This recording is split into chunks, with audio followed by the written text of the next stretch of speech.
दोस्तों, इस बार FIFA world cup football से अधिक दूसरे कारणों से सुर्खियों में है। इस्लामी मुल्क कतर में शुरू हुए इस आयोजन में शामिल होने के लिए कट्टरपंथी और भारत का वांटेड भगोड़ा अपराधी जाकिर नाइक को निमंत्रण दिया गया था। लेकिन दोस्तों, अब भारत की सख्ती के आगे कतर की हेकड़ी निकल चुकी है। अब कतर कह रहा है कि हमने जाकिर नाइक को नहीं बुलाया। इसके बारे में डिटेल में जानकारी देंगे आगे आपको। लेकिन दोस्तों, हम अपना वीडियो शुरू करें इससे पहले सरहद पर खड़े हमारे भारतीय जवानों की हौसला अफजाई के लिए कमेंट बॉक्स में जय जवान और जय हिंद जरूर लिखें। दोस्तों, कतर की मेजबानी में इन दिनों फीफा वर्ल्ड कप 2022 खेला जा रहा है। टूर्नामेंट का आगाज 20 नवंबर को हुआ था।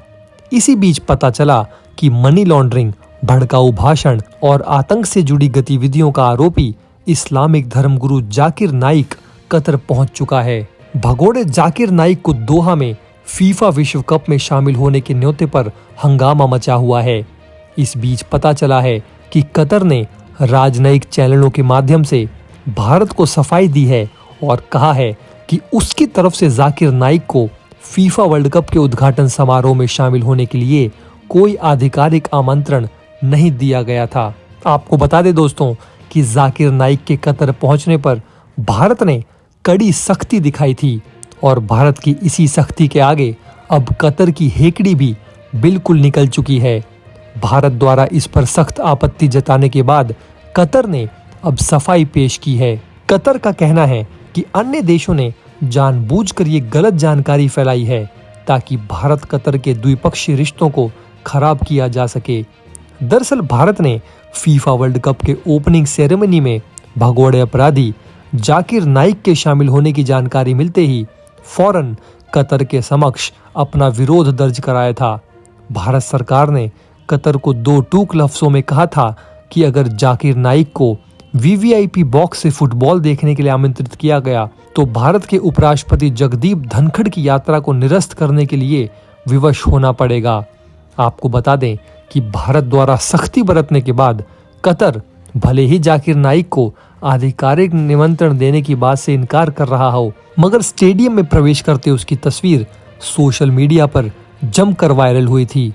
भगोड़े अपराधी की तस्वीर को अंशुल सक्सेना नाम के एक ट्विटर यूजर ने अपने हैंडल से शेयर किया था। हालांकि उपराष्ट्रपति जगदीप धनखड़ ओपनिंग सेरेमनी में पहुंचे थे और उसके अगले दिन ही भारत वापस आ गए थे। दरअसल सबसे पहले अमेरिका के वॉशिंगटन स्थित एक संस्था middle east media research institute ने अपनी रिपोर्ट में बताया था कि कतर ने दवा से संबंधित इस्लामी उपदेशक जाकिर नाइक को फीफा की ओपनिंग सेरेमनी में आमंत्रित किया है।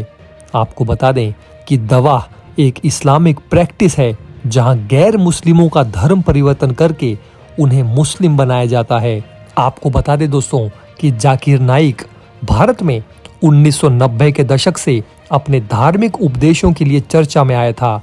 साल 2000 की शुरुआत में उसके कई वीडियो सोशल मीडिया पर वायरल हुए जिसमें जाकिर नाइक ने कई आपत्तिजनक भाषण दिए थे।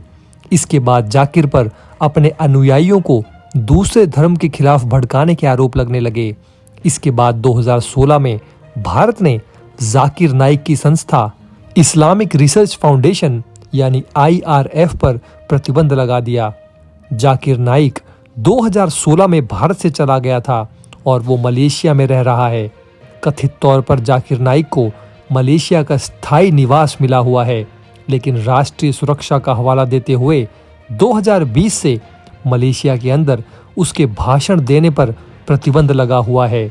जाकिर नाइक भारत में एक वांछित व्यक्ति है और भारत में नफरत फैलाने और मनी लॉन्ड्रिंग के आरोपों का सामना कर रहा है।